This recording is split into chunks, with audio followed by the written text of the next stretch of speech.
Bonjour et bienvenue dans cette nouvelle vidéo dédiée à l'architecture de Grafana. Dans cette vidéo, nous allons présenter comment construire une bonne architecture Grafana et à l'issue de cette vidéo, il y a deux notions que vous devez absolument retenir. La première notion, c'est quels sont les composants nécessaires pour construire une bonne architecture Grafana. Et la deuxième des choses que je vais aussi vous donner au fil de la vidéo, donc n'hésitez pas à rester jusqu'à la fin, c'est les erreurs que je rencontre régulièrement en entreprise lorsque les entreprises déploient une architecture de type Grafana. Sans plus tarder, nous allons commencer notre présentation.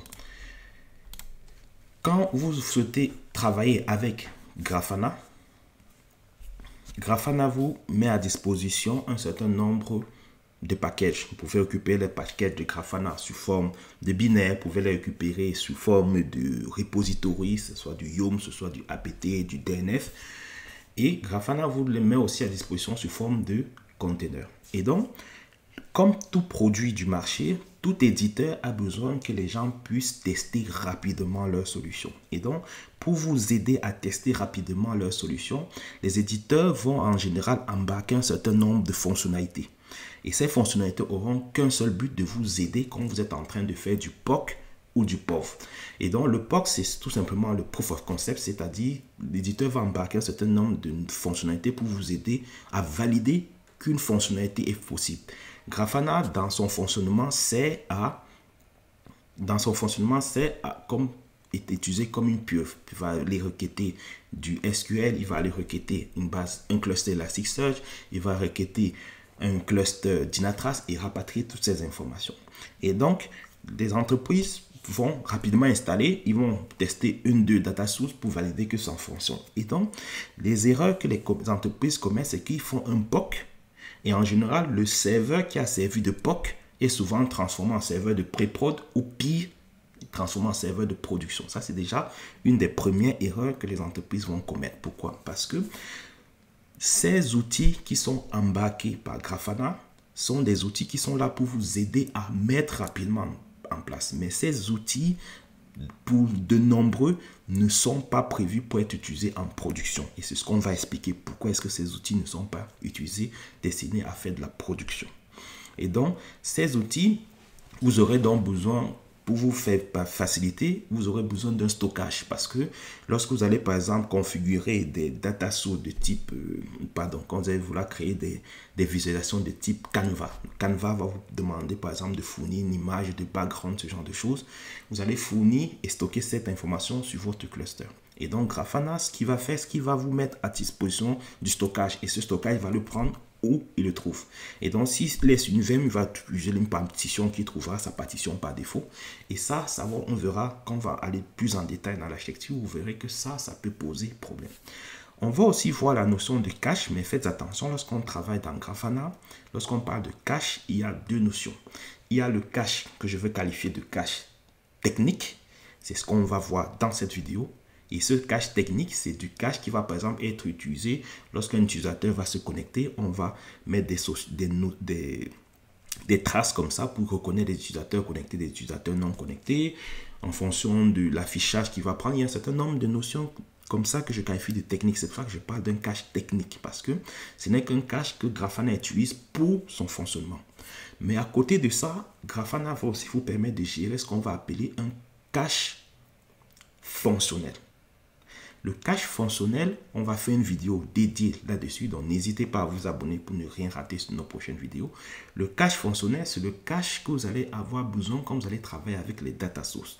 Donc, comme on l'a vu dans nos différentes vidéos, on a présenté différentes data sources. On a présenté la data source Elasticsearch, on a présenté la data source Prometheus.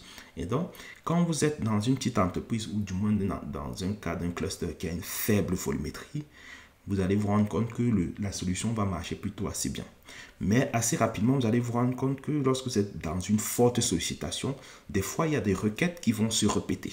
Et donc, si vous ne mettez pas en place un cache logique, du moins un cache fonctionnel, vous allez vous rendre compte que Grafana va passer le temps à rejouer les mêmes requêtes.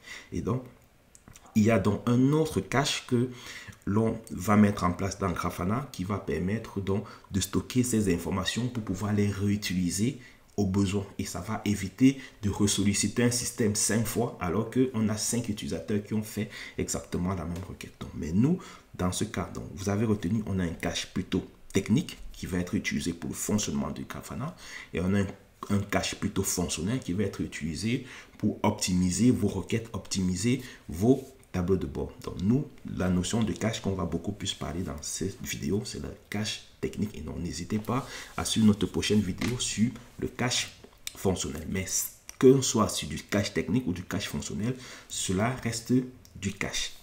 Et donc on a vu qu'il y a cette notion de cache qui est indispensable. On a vu qu'il y a cette notion de stockage pour éviter que les informations soient perdues. Et il y a aussi cette notion de base de données. Quand vous allez travailler avec Grafana, lorsque vous allez créer par exemple des tableaux de bord, ce tableau de bord va être stocké dans une base de données. Et donc, il y a un certain nombre de choses pour vous faciliter. Grafana embarque automatiquement une base SQLite dans sa version 3. C'est une base plutôt performante, mais Grafana ne la recommande pas pour de la production. Et donc, je vais parler donc de la première erreur que les gens font, c'est que des personnes, lorsqu'ils installent Grafana,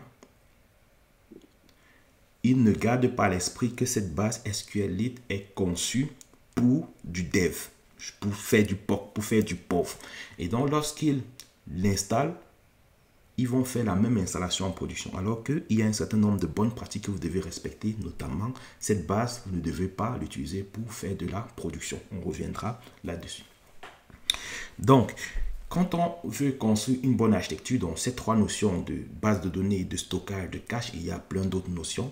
On va essayer de les développer et vous comprendrez pourquoi est-ce que c'est important de bien les comprendre pour mettre en place une bonne architecture Grafana. Et donc, lorsque vous déployez Grafana, donc c'est ce bloc que vous avez donc déployé, vous aurez donc vos clients qui auront besoin d'accéder, que ce soit via le navigateur ou via les API ou via la CLI. Donc, ces utilisateurs vont donc devoir se connecter en utilisant le port 3000. Et donc, ce port 3000, pourquoi est-ce que j'en parle? Parce que c'est le port par défaut. Dès que vous installez Grafana, si vous laissez les configurations de base, Grafana va fonctionner sur le port 3000.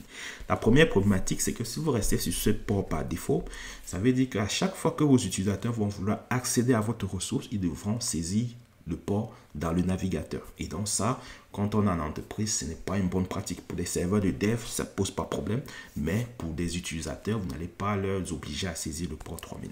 La deuxième problématique, quand vous restez dans des configurations par défaut, c'est que Grafana va écouter sur le port HTTP. Et donc, vos clients accéderont uniquement en HTTP, et ce qui n'est pas une bonne pratique. Et donc, pour résoudre cela, ce qui va être fait, c'est qu'on va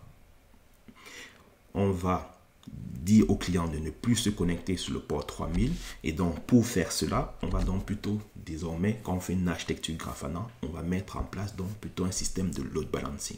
Et Grafana est totalement compatible avec des systèmes de load balancing, que ce soit physique, avec des équipements tels que du F5, ou un load balancer plutôt de type logique, avec une solution telle que du Traefik. Et donc, désormais, ce qui va être fait, c'est que vos utilisateurs n'appelleront plus ce port 3000 et donc vos utilisateurs feront donc appel donc plutôt au load balancer. Et donc, au niveau du load balancer, on pourra déjà mettre en place de la sécurité. Donc, le load balancer portera le certificat et donc vos utilisateurs se connecteront donc désormais à votre instance de manière sécurisée via le port HTTPS. Et donc, le load balancer fera le travail de translation. Et donc, votre appel qui arrive en HTTPS sur le load balancer, votre load balancer peut le renvoyer sur Grafana en HTTP. Ça, c'est des solutions qui sont acceptables parce que lorsqu'on va transférer HTTP, ça va être plutôt sur une partie back-end pour laquelle on a mis un certain nombre de firewalls qui vont assurer la sécurité. Ce qui fait que désormais, on peut se permettre de l'avoir en HTTP. L'autre option aussi, c'est que certaines entreprises vont vous dire, ça peut être les équipes de sécurité qui vont vous dire, malgré cela, on ne souhaite pas que ce soit fait en HTTPS. Donc à ce moment, vous pouvez aussi reconfigurer votre Grafana désormais pour qu'il l'écoute plutôt en HTTPS. Ça fait que vous faites du HTTPS de bout à bout. Ça, l'outil vous le permet aussi. Mais ce qui est aussi fait dans certaines entreprises ou même des petites entreprises, c'est qu'on ne va pas mettre un load balancer et donc les clients accéderont directement au Grafana en HTTPS sur le port 443 et donc ce sera désormais Grafana qui va porter votre certificat. Mais comme je l'ai dit, ça, quand on est dans ce type d'architecture, c'est plus des architectures de très petites entreprises ou pour des environnements de dev parce que quand on est en production, il y a un certain nombre de problématiques liées au MCO. Le MCO, c'est la maintenance en conditions opérationnelles. Vous avez besoin de mettre à jour, si vous n'avez qu'une seule instance, ça veut dire que vous créez l'indisponibilité ou vous allez programmer vos mises à jour à 3 heures du matin lorsqu'il n'y a pas d'utilisateur. À côté de ça, il peut arriver que le serveur crache à 15 heures et donc vous créez de l'indispo. Et donc, quand on est sur une infrastructure de production, vous devez absolument mettre en place un certain nombre de mécanismes qui va garantir une haute disponibilité. Et pour garantir cette haute disponibilité, vous devez dupliquer vos différents composants.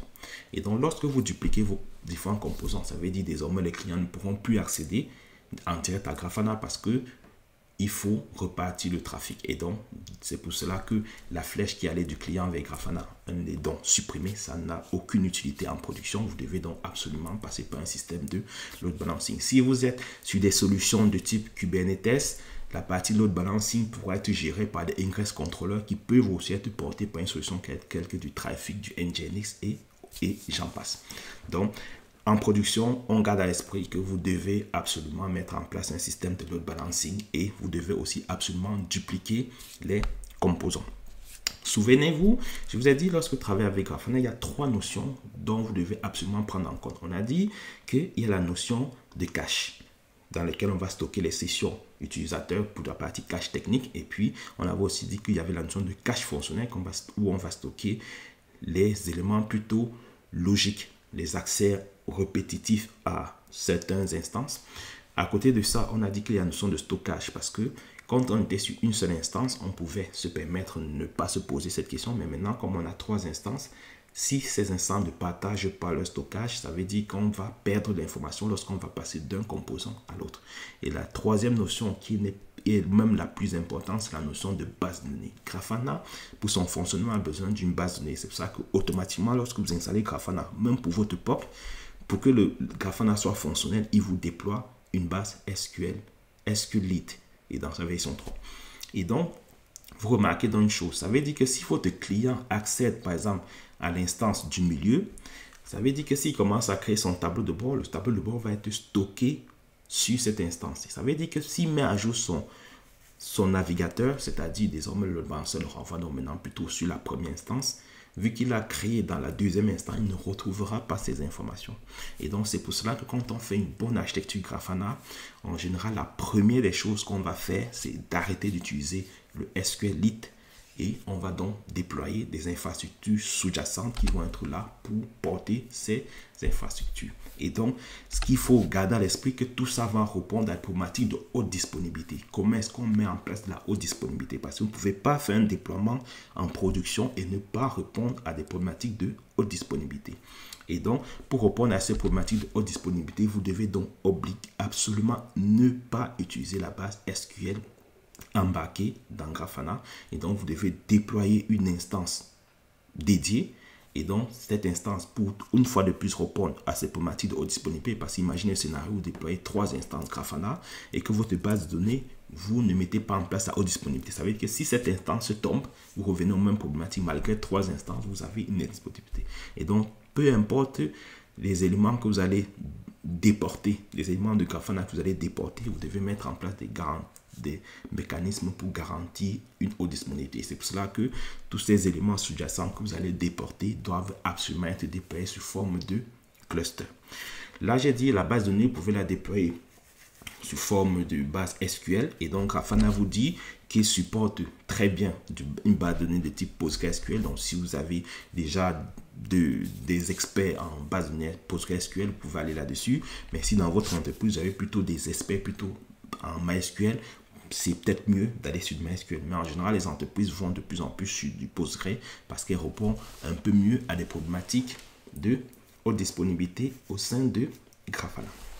Donc, première chose à retenir, on ne fait pas un déploiement en production en utilisant du SQLite. Parce que ça, comme on l'a dit, c'est une base qui est embarquée par Grafana pour répondre à des problématiques de POC et à des problématiques de dev. Lorsque vous êtes en environnement de pré-production, production, vous devez absolument arrêter de les utiliser.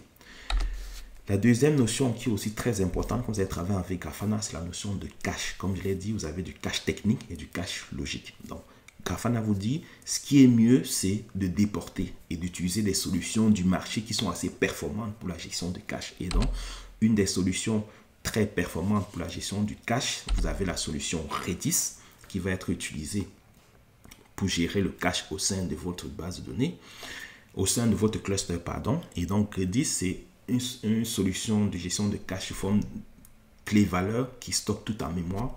Et donc, le fait qu'il stocke en mémoire lui donne une meilleure performance dans le traitement de vos requêtes. Et donc, Grafana vous dit, vous pouvez me reconfigurer pour que, au lieu que j'utilise le cache local, j'utilise ce cache qui est beaucoup plus performant.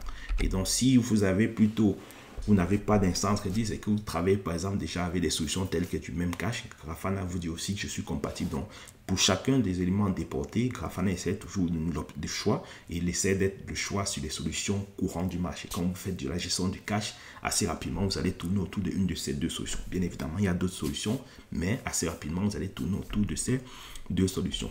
Ça, c'est aussi une chose que je constate en entreprise, c'est que les entreprises veulent déployer un cluster Grafana en haute disponibilité, mais quand je commence à leur dire pour la partie base de données, il faut recréer tout un cluster, ils nous disent oui, ça va faire un coût. Pour la partie gestion du cache, il faut redéployer tout un cluster, ils disent ça fait un coût supplémentaire. Et donc Grafana vous dit, si vous avez des limites au niveau du coût, il faut absolument garder du budget pour la partie base de données, ça c'est indispensable. Ben, Grafana vous dit pour la notion de cache, vous n'êtes pas obligé de déployer une instance dédiée. Si vous avez besoin de mutualiser le cache pour être dans les bonnes pratiques, Grafana vous dit, vous pouvez me configurer pour me dire d'utiliser dans les bases de données pour stocker ce cache. Mais comme on l'a dit, ça à utiliser en dernier recours quand vous avez des problématiques de budget parce que entre une base de données SQL et un système de gestion de cache, vous n'aurez absolument pas les mêmes performances. Et donc ça, c'est vraiment... Grafana vous met ça à disposition pour vous aider quand vous êtes dans ce genre de scénario. Si vous n'êtes pas dans ces problématiques de budget, déployez un cluster Redis qui va très bien gérer votre cache. Mais si vous avez des problématiques de budget, vous pouvez reconfigurer Grafana pour lui dire le cache, tu vas aussi le stocker dans la base de données SQL. À côté de ça, comme j'ai dit, il y a d'autres notions dont vous aurez besoin. C'est notamment la notion de stockage. Quand je parlais de stockage, quand on travaille par exemple avec une base, une visualisation de type Canva, il va vous demander de lui fournir une image de fond que vous pouvez fournir sous forme d'URL. À ce moment, Grafana va stocker juste l'URL, mais vous pouvez lui fournir le fichier en le stockant sur votre serveur. Et donc, comme vous avez 3 serveurs, la solution de la facilité, ce serait de copier votre image de fond sur les 3 serveurs, mais assez rapidement, ce que Grafana va vous dire dans le cadre de stockage, c'est de créer un disque partagé. C'est beaucoup plus simple comme ça, vous faites un disque partagé et tous vos différentes instances accèdent au même disque et ça facilite la maintenance parce que dès le moment que vous dupliquez une information, vous créez le risque d'une déviation. Dès qu'on copie, et ça fait partie des bonnes pratiques, Grafana le dit dans son mot de fonctionnement, keep your data where it is, c'est-à-dire gardez vos données où elles sont, elles ne vont en aucun cas être utilisées. Et ça, c'est la deuxième erreur que je rencontre beaucoup en entreprise dans laquelle, lorsqu'on parle de base de données dans Grafana, les gens la dimensionnent en pensant que Grafana va faire une duplication de données. Grafana ne fait en aucun moment de la duplication. Donc, la base de données SQL va être utilisée pour stocker les éléments de paramétrage de Grafana.